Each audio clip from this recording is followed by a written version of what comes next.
خاڵی سێهەمەوەی ئەگەر ئەم حاکمە مرتەدە وەکو وتمان هێز و دەسەڵاتێکی هەبوو تائیفەی ممتەنەعەیەکی لەگەڵا بوو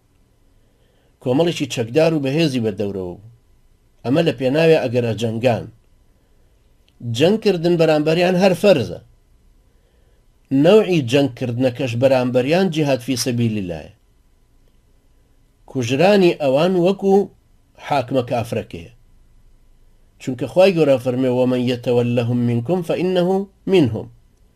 هەر کەسێک دۆستایەتیان بکاو لە سەریان بکاتەوە و سەریان خا وەکو ئەوانە و کافرە من لە ئاەتەکەیە وەمەن یەتەوەلەهم پێوترێ اسم شرط في صيغة عموم يعني ناوي مرجە بە شێوەی گشتی بەکار هاتووە مەبەستیش لەمە ئەوەیە کە هەموو ئەو کەسانە بگرێتەوە کە کافریان بە بەرپرسی خۆیان قبول کردووە و بە گفتار و کردارە کوفرینەکەی ڕازی بوون و خۆشیان بەدید و هەڵوێست و کرداری خۆیان پشگیریان کردووە کەوابوو لێرە وەمەن یەتەوەلەهم هەر کەسێکە گرێتەوە ینی هەموو کەسێکە گرێتەوە کە پشتگیری لەم حاکمە مرتەدانە کردبێ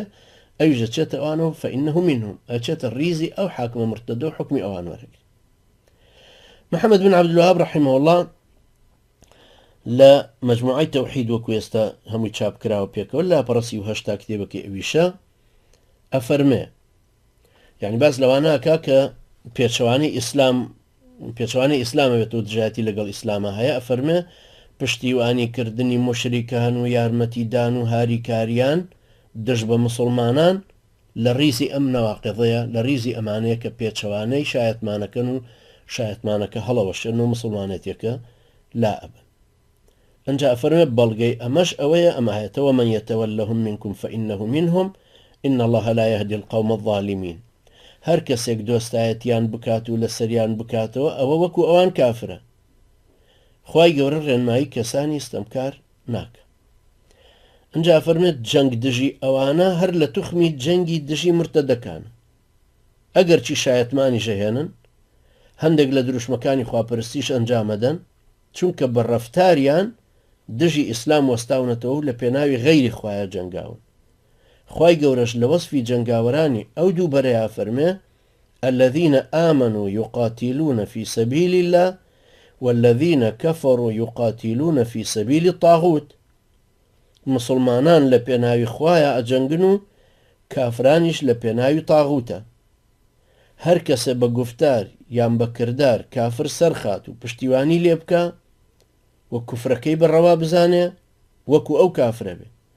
ئەمە حکمی شەرعیانەی دنیایەتی کە ڕێگری ئیمان و جیهاد بووە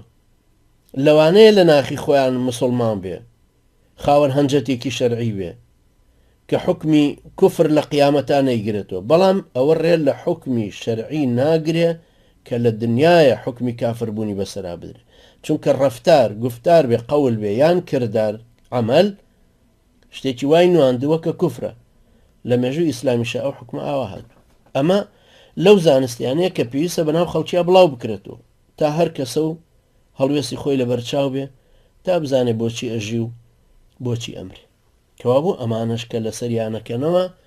و ئەم حاکمەکە ئەم لەشکرەی بە دەورەوەی و ئەم دەستگای ئەمن و ئاسایش و حیزب و ئەم هەموو خەڵکی لە خۆی ئاڵانوە تەبەن بۆ بەساحەبی تائیفەی ممتەنەعەیەک و خۆی باوان بە قووەت کرد